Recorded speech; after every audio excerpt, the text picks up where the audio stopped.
With more than 3,000 new coronavirus cases in Ontario today and a record number of patients in the ICU, the chair of Hamilton's Public School Board says it's time for the city's education workers to start getting vaccinated. This is such an important layer of support and safety that we can provide in our education system. Dawn Danko says case numbers in her board are significantly higher now, with more than 200 student and staff cases and 10 outbreaks in March. She wants public health to vaccinate frontline in-person education workers over next week's spring break to try and keep in-person learning going. Given other public health units are doing this, I'm hopeful that that is a signal that our public health can start to do the same. Earlier today, officials in Niagara announced 9,000 school staff and childcare workers have been prioritized for vaccinations, with the majority expected to be completed over the spring break.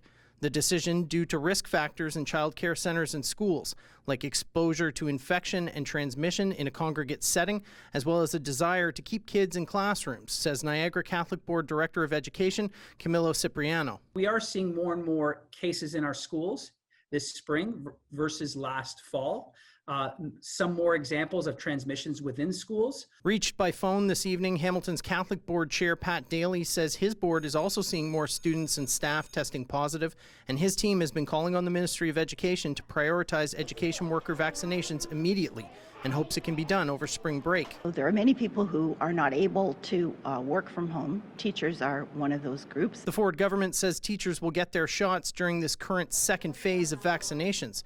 The education minister and the premier continued to say schools are safe without significant transmission in classrooms. It's not happening in the schools. It's happening when there's a community spread in hot areas. But Toronto's medical officer of health issued an order today ending in-person learning until after the spring break, following the lead of Peel Region and Guelph, saying difficult decisions must be taken locally to protect students, teachers, and staff.